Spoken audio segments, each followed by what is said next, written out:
तो भाई रॉ हो चुका है और मुझे लगता है ये रेसलमेनिया बिल्डअप का सबसे बकवास रॉ था। लोगों के ओपिनियन में बहुत अच्छा रॉ गया है, लेकिन मैं आपको बताता हूँ मेरे लिए क्यों ये बकवास हुआ है। तो दो सेगमेंट के बारे में ही बात कर लेते हैं, जो दो मेन सेगमेंट हमें देखना है रेसलमेनिया में होते हुए। तो जे उसो गुंथर का सेगमेंट होता है और वहां पे जे उसो बहुत ज्यादा सीरियस हमें देखने को मिलता है। जो राइट हैंड मैन जे उसो था रोमन रेंस का, वही जे उसो, और वो गुंथर को कंसोल करते हैं बोलते हुए कि तेरे पास माँ है क्या? मेरे पास भी है। तो मेरे माँ ने मेरे से पूछा था कि क्यों मैंने जिमी को डिफेंड नहीं किया तेरे से, तो मैंने मेरे माँ को बोला था कि मैं डरा हुआ था वगैरह वगैरह। तो जेउसो जब ये बोल रहे थे, इनके जो फैंस है वो ईट ईट करके चैंस कर रहे थे। जेउसो ने एक बार हाथ भी दिखाया कि भाई रुक जाओ थोड़ा, मैं एक सीरियस सिचुएशन में बात कर रहा हूँ और आप ये ईट कर रहे हो। लेकिन फिर भी जब उन्होंने बोला कि जिमी को 15 स्टिचेस पड़े हैं उनके फोरहेड पे, तो उसके बाद भी वो फैंस ईट ईट ही कर रहे थे। तो मुझे लगा कि यार क्या बॉट फैंस है यहाँ पे रॉ में, जो इन्वॉल्व भी नहीं होते एक स्टोरी लाइन का जो इमोशनल इम्पैक्ट यहाँ पे हमें दिखाने का कोशिश कर रहा है डब्ल्यूडब्ल्यूई, उसमें भी वो इन्वॉल्व नहीं हो रहे। और जेउसो का जो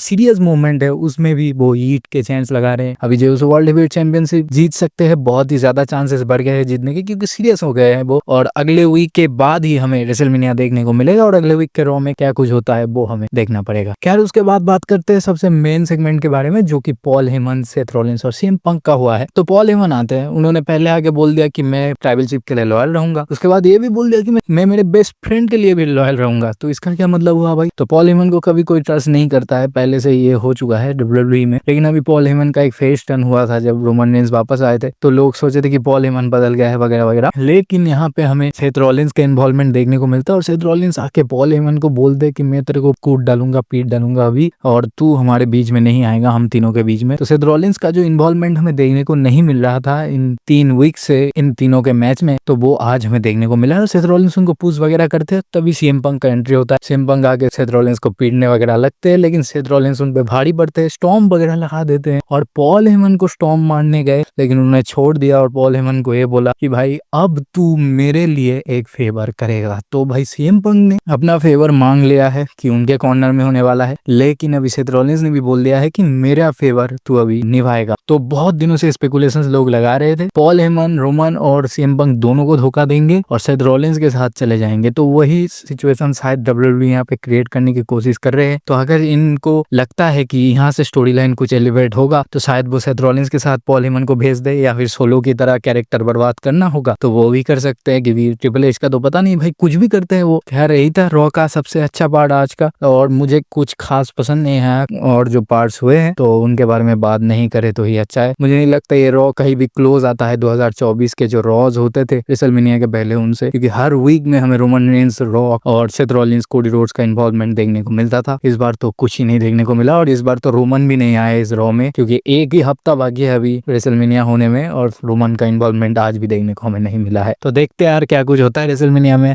आपका क्या ओपिनियन है मुझे कमेंट्स में बताना, सब्सक्राइब कर देना, करने हो तो फिर से मिलेंगे, तब तक के लिए बाय।